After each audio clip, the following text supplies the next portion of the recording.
Bismillahirrahmanirrahim. Assalamualaikum warahmatullahi wabarakatuh. Alhamdulillahi rabbil alamin. Wabihi nasta'in ala umuri dunya waddin. Wassalatu wassalamu ala rasulil amin wa ala alihi wa ashabihi wa man tabi'ahum bi ihsanin ila yaumiddin. Amma ba'd.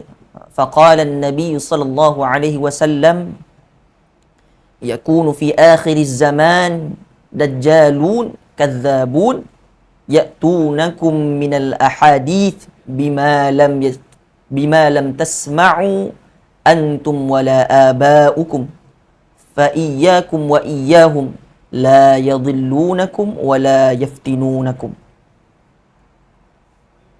Sidang pendengar yang dirahmati Allah Subhanahu wa taala sekalian, ujian kita zaman kini, dari segi konteks ajaran sesat zaman kini datang dengan wajah agama. Kita sebagai masyarakat yang menginginkan kebenaran, sebagai masyarakat ataupun umat Islam yang sentiasa ingin mencari agama, sudah tentu kita dengan realiti kesibukan kita di kota-kota, kesibukan kita yang selaku orang-orang yang berkerjaya, menginginkan satu akses pencarian agama yang lebih mudah. Kadang-kadang kita tidak sempat untuk mencari pengajian yang ada kelas secara fizikal. Kita tidak sempat untuk datang ke masjid-masjid untuk kita mendapatkan pengajian agama. Kadang-kadang kita rasa malu untuk mencari agama secara berhadapan oleh kerana kita rasa kita berusia ataupun rasa tidak tahu itu banyak, dan alhasilnya kita mencari agama-agama dengan akses yang mudah di media sosial seperti TikTok dan sebagainya lah, ataupun seperti di YouTube. Oleh itu adanya perlu untuk kita berhati-hati kerana ajaran sesat zaman kini biasanya datang dengan wajah agama, datang dengan orang-orang yang mempunyai izzah ataupun mempunyai imej atau kemuliaan, sehingga kan kita rasa wah, orang ini sudah tentu alim, wara', sudah tentu tinggi ilmunya. Hakikatnya apabila kita tidak berhati-hati, takut-takut kita terjerumus ke lembah-lembah kesesatan. Seperti mana yang disebutkan oleh Nabi Muhammad SAW, kita berada di akhir zaman. Nabi memberikan amaran kepada kita bahawasanya datangnya akhir zaman ini dajjal-dajjal kecil yang sentiasa menipu, dari segi menyampaikan agamanya, yang sentiasa membawa kesesatan dalam menyampaikan agama, yang datang dengan membawa hadis-hadis, yang datang dengan membawa ajaran-ajaran yang kita tak pernah dengar sebelum ini. Sama ada diri kita ataupun bapa-bapa kita, datuk nenek kita tak pernah dengar pun ajaran ini. Maka kita kena berwaspada terhadap mereka, jaga diri kita. Sebab apa? Kalau kita tak jaga, kita takut-takut sesat. Kalau kita tak jaga diri kita dan berhati-hati dalam mencari agama, takut-takut kita terfitnah dalam kesesatan. Itulah yang disabdakan oleh Nabi Muhammad SAW. Hadis yang saya sebutkan tadi adalah riwayat Muslim. Ciri-ciri ajaran sesat yang kita boleh klasifikasikan sebuah satu ajaran sesat, biasanya akan ada ciri-ciri ini. Ini yang ciri-ciri besar lah. Pertamanya, dia bersifat kultus ataupun bersifat ta'assub yang terlampau-lampau, sehingga kan merasakan pemimpin ataupun ketua dia, gurunya, tok gurunya maksum, tidak ada dosa dan tidak ada kesalahan, sehingga kan fatwa-fatwa, sehingga kan pengajaran-pengajaran yang bersifat pelik. Contohnya, tidak wajib solat. Kerana apa? Solat itu bermakna yang telah ditetapkan hanya perlu solat batin, tidak ada perlu solat yang seperti mana yang diajarkan oleh Nabi. Mereka rasa itu benar, mereka rasa apa yang diajarkan oleh guru mereka itu benar, sehingga kan mereka dibutakan. Itulah ciri-ciri satu ajaran sesat, iaitu berkultus ataupun ta'assub yang melampau-lampau. Sehingga kan mengaku Imam Mahdi, lebih teruk lagi mengaku dia Nabi akhir zaman. Ada yang lebih teruk, mengaku dia Tuhan pun ada. Tetapi sudah tentulah, kalau kita sangat kita ini orang-orang yang sentiasa terpelajar dan sedar bahawasanya apa yang dibawa itu pelik, maka kita perlulah mengambil tindakan ijtanibu, iaitu meninggalkannya, berhati-hati daripada orang-orang seperti ini. Ciri-ciri yang kedua adalah mereka yang memberi dakwaan bahawasanya dia mendapat ilmu itu bukan daripada cara dia mempelajari ilmu. Ini biasa ada. Biasa akan disebutkan ilmu ladunni. Yang inilah orang-orang yang sentiasa yang membawa ajaran sesat suka guna ilmu ladunni. Hakikatnya ilmu ladunni ada di dalam Islam. Antara contoh-contohnya ketika mana Nabi Musa AS dengan Nabi Khidir, seperti yang dirakamkan di dalam Al-Quran dan mengikut tafsiran-tafsiran sebagian ulama. Tetapi apabila ilmu ladunni ini dikeluarkan ataupun disebutkan ataupun dizahirkan dengan tanpa asas, menyebabkan setiap ajaran yang dibawa itu berlawanan dengan syariat yang dibawa oleh Nabi Muhammad sallallahu alaihi wasallam. Contohnya, aku mendapat ilmu ini secara tiba-tiba. Aku dulunya chef, ada sebahagian yang mengajar ajaran sesat. Dulunya seorang pegawai biasa. Kemudian disuka berkongsi-kongsi. Kemudian syaitan telah membisik kepadanya. Saya menganggap syaitan telah membisik kepadanya. Kerana bila kita merasakan diri kita ni ada ilmu ladunni, kemudian apa yang kita ajarkan tidak selari dengan agama Allah Subhanahu wa taala, sudah tentu itu bukan bisikan-bisikan ilmu, tetapi talbis iblis sebagai satu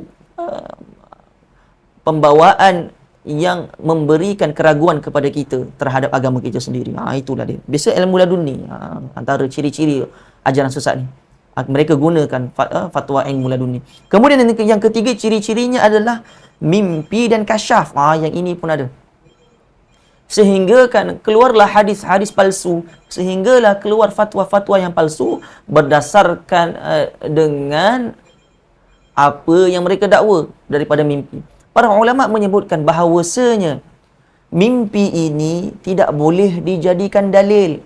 Dalil itu perlulah melalui apa yang disandarkan oleh Allah Subhanahu wa taala, apa yang diajarkan oleh Nabi Muhammad sallallahu alaihi wasallam, dan apa yang menepati syariat Allah Subhanahu wa taala. Itulah baru layak dinamakan dalil. Apabila mimpi dijadikan dalil, mengakibatkan sistem apa yang diajarkan oleh Nabi Muhammad sallallahu alaihi wasallam kemudian diturunkan kepada para sahabat, kemudian diturunkan kepada para tabi'in, kemudian diturunkan kepada tabi'in, kemudian kepada para salafus salih, kemudian pada ulama-ulama yang dahulu, kemudian ulama-ulama yang terkemudian, akan hancur sistem itu. Sistem ilmu itu akan hancur kerana orang akan bermudah-mudah dalam mengeluarkan hukum dan fatwa. Sehinggalah ada hadis-hadis palsu yang keluar. Contohnya hadis berkenaan kopi. Yang ini saya rasa amat menghinakan sebuah institusi agama. Apabila diceritakan bahawasanya ada satu hadis palsu yang keluar daripada orang-orang yang tidak bertanggungjawab. Mungkin orang itu tidak sesat, tetapi mereka keluarkan dengan tidak tidak bertanggungjawab. Apabila mengeluarkan hadis palsu, contohnya kopi tadi. Ketika mana orang-orang yang meminum kopi, kalaulah ada bau kopi di mulutnya, kemudian dia mati, dia masuk syurga. Ini sudah tentu satu ajaran yang sesat dan salah, dan mengakibatkan apabila ianya tidak dibendung, akan menyebabkan kesesatan kepada masyarakat. Pada zaman-zaman yang mutaakhir ini, muncullah agama-agama ajaran yang sesat yang sangat moden dan sophisticated ataupun sangat-sangat tersusun penyusunannya. Antara contoh yang besar, kalaulah sidang pendengar buka sosial media sekarang, ada segolongan yang memakai topi hitam ataupun cap hitam. Mereka ini adalah orang-orang yang membawa ajaran The Ahmadi Religion of Peace and Light. Mereka ini terlahir daripada golongan-golongan profesional, terlahir daripada golongan-golongan terpelajar. Apa hujah yang mereka keluarkan? Saya ada mendengar hujah mereka. Mereka keluarkan hujah-hujah yang sangat solid. Sehingga kan kalaulah kita yang tidak ada ilmu sudah tentulah terpengaruh dengan apa yang diajarkan oleh mereka. Mereka ini mengeluarkan hujah sehingga kan para asatizah boleh terkedu dengan hujah-hujah mereka. Mereka mengeluarkan hujah dari kitab-kitab para ulama terdahulu, mengeluarkan hujah daripada hadis-hadis Nabi Muhammad sallallahu alaihi wasallam, sehingga menyebabkan kita apabila tidak terdidik dengan agama, apabila orang-orang yang malang ingin mencari agama yang sebenar-benarnya, terdengar hujah-hujah mereka, kemungkinan mereka terpengaruh. Alhasilnya menyebabkan mereka tergolong daripada golongan-golongan yang sesat. The Ahmadi religion ini juga membawa sistem pluralisme yang radikal. Pluralisme ini mudah bahasanya adalah menyatakan bahawasanya hakikat seluruh agama di dunia ini menginginkan satu natijah yang baik. Jadi seluruh agama ini benar. Itu adalah satu pandangan yang jelas salah di sisi agama Allah Subhanahu wa taala Islam. Kerana ada sabda Nabi Muhammad sallallahu alaihi wasallam, al-Islamu ya'lu wa la yu'la alaih. Islam itu tinggi dan tidak ada yang lebih tinggi daripadanya. Tidak ada yang benar daripada sebenar-benarnya, iaitu Islam. Jadi oleh itu perlulah kita mencari guru-guru yang sebenar-benarnya. Macam mana kita nak cari guru yang betul? Pertamanya, carilah guru yang mempunyai sanad yang tersusun, sanad yang bersambung dengan Nabi Muhammad sallallahu alaihi wasallam. Itu terutamanya. Terutamanya dalam pengajian hadis, mestilah mencari orang-orang yang mempunyai sanad dan kredibiliti dalam apa yang diajarkan. Kerana apa?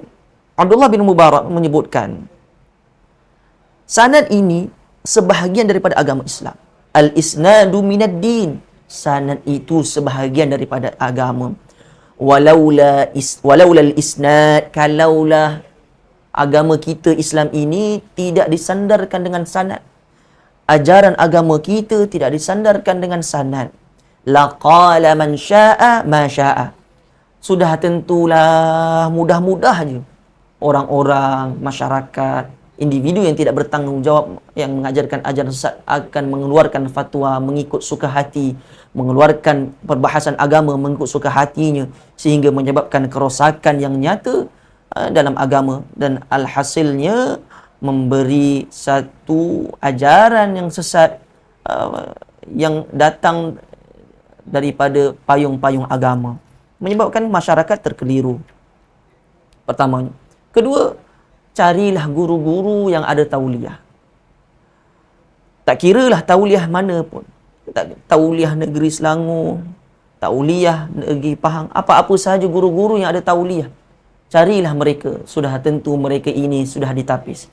Kalau kita masyarakat dan rakyat negeri Selangor, carilah guru-guru yang ada tauliah negeri Selangor. Belajarlah dengan mereka. Walaupun betul, tidak semua yang tidak ada tauliah itu sesat. Tak, saya tidak mengatakan begitu. Tetapi untuk menjaga keselamatan akidah kita, carilah guru-guru yang ada tauliah. Berhati-hatilah dalam mencari guru-guru yang ada di dalam sosial media, kerana itu perkara yang ataupun platform yang sangat mudah ajaran-ajaran sesat ini untuk menyebarkan dakwah-dakwah mereka. Kata Al-Imam Syafi'i rahimahullahu ta'ala berkenaan dengan golongan-golongan seperti ini. Biasa orang-orang ini akan keluarkan izzah ataupun keluarkan imej yang sangat mulia. Akan menceritakan karamah-karamah. Akan menceritakan kelebihan-kelebihan guru-guru mereka. Apabila kita masyarakat mendengar, sudah tentu kita akan terpesona. Betul? Tetapi Imam Syafi'i mengeluarkan satu pengajaran kepada kita. Idza ra'aitumur rajul, sekiranya kamu melihat seorang ini yamshi 'alal ma', jalan atas air, wa yatiru fis sama', ataupun berterbangan di udara, wa yatiru fil hawa', berterbangan di udara, Fala ta'tarru, janganlah kamu mudah terpesona, janganlah mudah terpedaya. Fala ta'tarru bih hatta ta'ridu, sehingga kamu membandingkan apa yang diajarkan, hatta ta'ridu amrahu 'alal kitab was sunnah, sehinggalah kamu membandingkan apa yang diajarkan olehnya dengan Al-Quran dan Sunnah. Kalaulah Al-Quran itu betul, Sunnah itu betul, kemudian dia ada kemuliaan, maka ikutilah. Kalaulah dia ada kelebihan yang disebutkan tadi, tetapi ajarannya tidak selari dengan apa yang diajarkan oleh Al-Quran dan hadis, ijma' dan qiyas, maka janganlah kita mudah terpesona. Dan akhir sekali, sabda Nabi Muhammad sallallahu alaihi wasallam yang perlu kita pegang dan kita perlu kita ikut. Carilah guru-guru yang berpegang dengan apa yang diajarkan oleh Nabi, iaitu apa dia? Taraktu fikum amrain lan tadhillu abada, lan tadhillu ma tamassaktum bihima, kitabullah wa sunnatan nabi, iaitu aku tinggalkan kepada kamu dua perkara. Kalau kamu pegang dua perkara ini, kalau kamu ikuti guru-guru yang berpegang dengan dua perkara ini, kamu tidak akan sesat. Iaitu guru-guru yang mengajarkan mengikut apa yang diajarkan oleh kitab Allah Al-Quran wa sunnatan Nabi, dan apa yang diajarkan oleh sunnah-sunnah Nabi, hadis-hadis Nabi. Mencari guru-guru yang mempelajari daripada para tabi'in, yang mempelajari daripada salafus salih, kemudian ada sanadnya, kemudian daripada ulama-ulama yang mempelajari daripada ulama yang mempunyai sanad yang sampai kepada salafus salih, sehinggalah ulama-ulama yang mutaakhirin pada zaman moden ini. Mudah-mudahan dengan usaha kita mencari ilmu dengan guru-guru yang ada tauliah dan sanad yang baik, yang sampai kepada Rasulullah sallallahu alaihi wasallam, yang mengikuti ajaran Rasulullah dan kitab Allah, mengikuti syariat agama Islam, mudah-mudahan kita menjadi orang-orang yang jauh daripada ajaran-ajaran yang sesat lagi menyesatkan. Saya rasa penyampaian saya setakat itu sahaja. Apa yang baik itu datang daripada Allah Subhanahu wa taala, dan yang buruk itu datang daripada kelemahan cara saya menyampaikan perkongsian saya pada video ini. Saya memohon ampun dan maaf. Aqulu qawli hadza wa astaghfirullahal azim li wa lakum. Wassalamualaikum warahmatullahi wabarakatuh.